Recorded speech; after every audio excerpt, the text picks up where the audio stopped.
kembali lagi bersama kami di Liga Financial. Kali ini kita akan membahas tentang saham KPIG atau MNC dan TBK.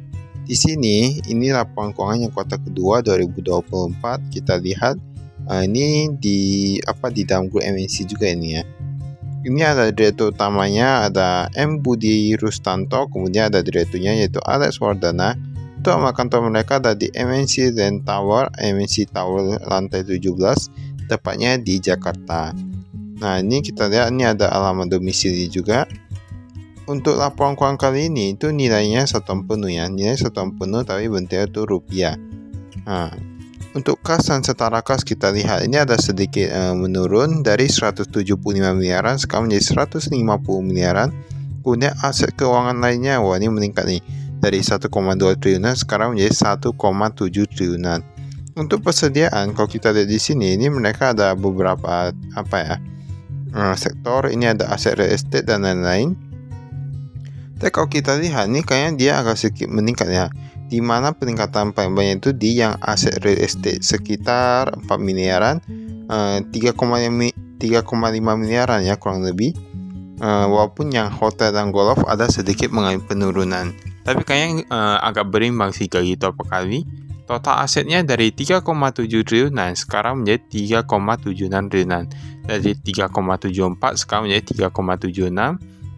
Tanah untuk pengembangan, wah ini menurun juga. Tanah untuk pengembangan menurun. Aset tetap dia meningkat sedikit. Properti investasi dia meningkat ya ternyata dari 9 triliunan sekarang menjadi 10,1 triliunan. Untuk total asetnya pun meningkat dari 33,4 menjadi 34,3 triliunan. Masih oke lah ya, nggak gitu beda jauh kali. Untuk utang usahanya dari 39 miliaran sekarang menjadi 47 miliaran, di mana untuk utang usaha yang pihak berrelasi dan pihak ketiga terjadi peningkatan. Nah ini kayak mengalami peningkatan untuk utangnya. Yang total hutang jangka pendek pun dari 3,6 triliunan sekarang menjadi 3,7 triliunan, di mana meningkat kurang lebih sekitar paling 600 miliaran ya kalau kita lihat di sini. Total hutangnya dari 6,7 triliunan sekarang menjadi 7 triliunan. Jadi dia meningkat kurang lebih sekitar 200 miliaran hingga 300 miliaran kurang lebih kayak gitu. Nah, kita lihat gimana dengan ekuitasnya. Apakah dia meningkat seperti itu juga atau gimana?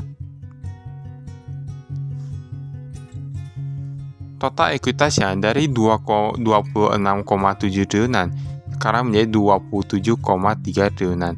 Artinya meningkat kurang lebih 600 miliaran ya, 500 miliaran hingga 600 miliaran, berarti masih lebih banyak. Ini masih cukup oke ya kalau menurut kami. Total asetnya liabilitas tambah ekuitas dan aset. Pendapatan neto, nah ini ada meningkat sedikit nih dari 711 miliaran sekarang menjadi 767 miliaran, di mana beban pokok pendapatan itu ada meningkat. Dia kayak cukup banyak ya meningkatnya. Laba brutonya dari 284 miliaran sekarang berkurang menjadi 271 miliaran. Beban penjualan meningkat, beban umum meningkat, semua rata-rata meningkat ya di sini ya. Ini biaya keuangan dia menurun sedikit. Keuntungan atau kerugian sisi kurs ini bahkan dia rugi ya, tapi mereka untungnya ada keuntungan atas revaluasi properti investasi sekitar 400 miliaran. Nah jadinya mereka dari 300 miliaran menjadi 500 miliaran. Tapi menurut kami ya, ini berarti bukan karena penjualan atau gimana ya, karena ini dari revaluasi yang aset tetap. Nah banyak penilaian kembali kayak gitulah ya. Di sini ada pembayaran kas kepada pemasok. Oh dia meningkat ya nih, tapi dia ada yang meningkat, ada yang berkurang juga. Ini kita lihat di sini 59 miliaran. Dan setidaknya dia secara overall kayaknya mengalami peningkatan, walaupun nggak begitu beda jauh kali ya.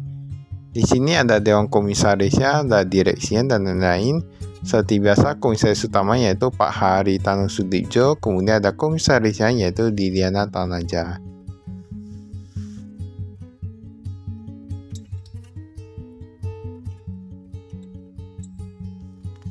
Nah, tapi ini mereka gak ada mereka bandingkannya itu di bawah bukan di sampingnya. Biasa ada beberapa laporan keuangan yang mereka taruh di samping saja, jadi lebih mudah dilihatnya. ini kita lihat karyawannya. Nah, ini agak sedikit berkurang dari 430 karyawan tetap, sekarang hanya tersisa 323 karyawan tetap. Nah, ini berkurang.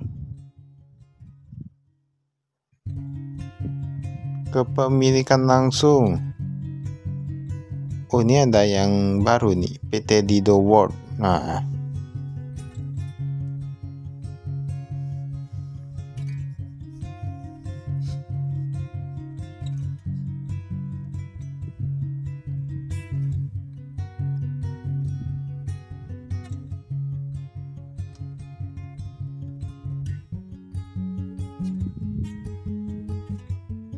mereka ini kita skip.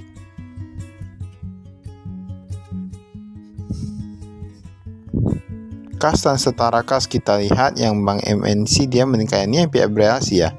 Jadi ada Bank MNC internasional di yang rupiah, kemudian ada yang US dollar. Tapi semua meningkat sih kalau kita lihat di sini yang pihak berasi. Nah, ini ada deposito berjangka, pihak berasi menurun sedikit, kemudian yang pihak ketiga kayaknya sama aja ya. Kecuali yang US dollar mereka dari ada menjadi gak ada ya.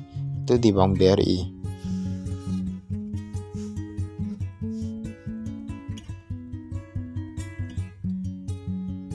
Dan nilainya dikit aja ya, sekitar 1,5 miliaran gitu.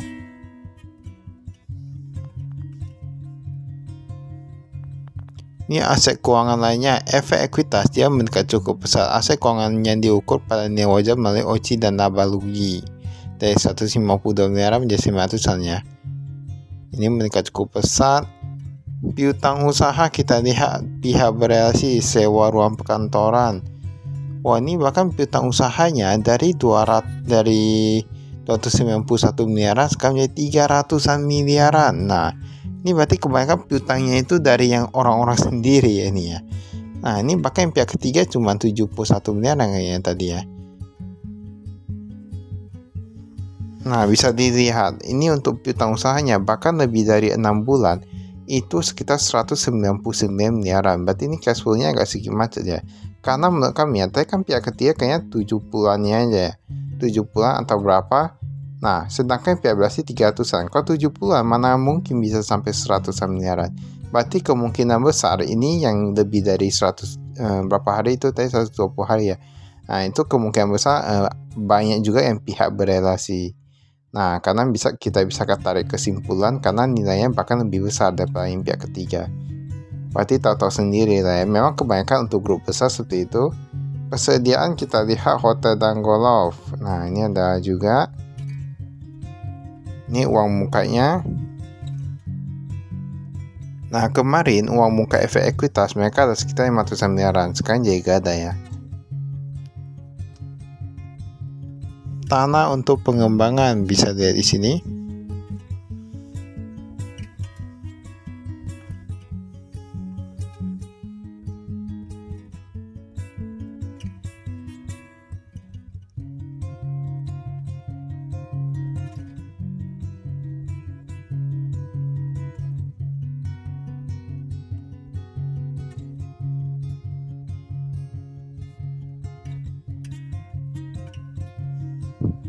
Ini utang usahanya berdasarkan pemasok pihak berasi dari 39 miliaran menjadi 40 miliaran.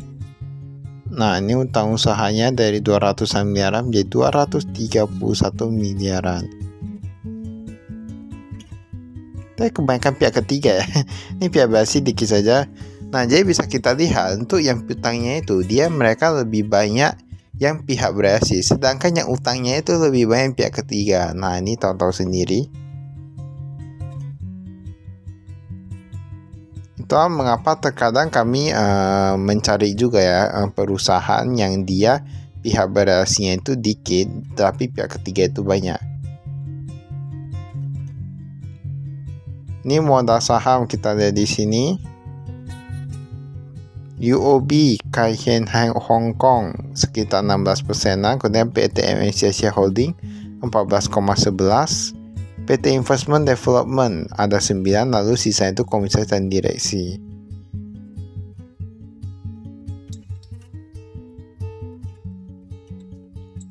Sekarang namanya udah mulai banyak ya, kita bisa lihat di sini. Ini karena komisaris dan direksi. Jadi misalnya untuk laporan keuangan, walaupun seseorang atau pribadi itu dia tidak pegang lebih dari 5%, tapi masuk dalam top management, berarti mereka tetap ada disebutkan di sana kalau mereka punya saham. Nah, jadi berbeda ya, kecuali kalau orang biasa di bawah 5%, nah baru gak disebutkan. Ini pendapatan usaha kita lihat yang meningkat itu di hotel dan resort. Nah, ini hotel dan resort berarti sedang berkembang ya. Saat ini, kemarin kan yang COVID dulu-dulu kan dia berkurang, sekarang dia berkembang. Ini gaji dan tunjangan yang bebannya. Ini tadi dia meningkat cukup pesat juga. Dari 57 miliaran sekarang menjadi 72 miliaran. Kita lihat pembayaran berbasis saham.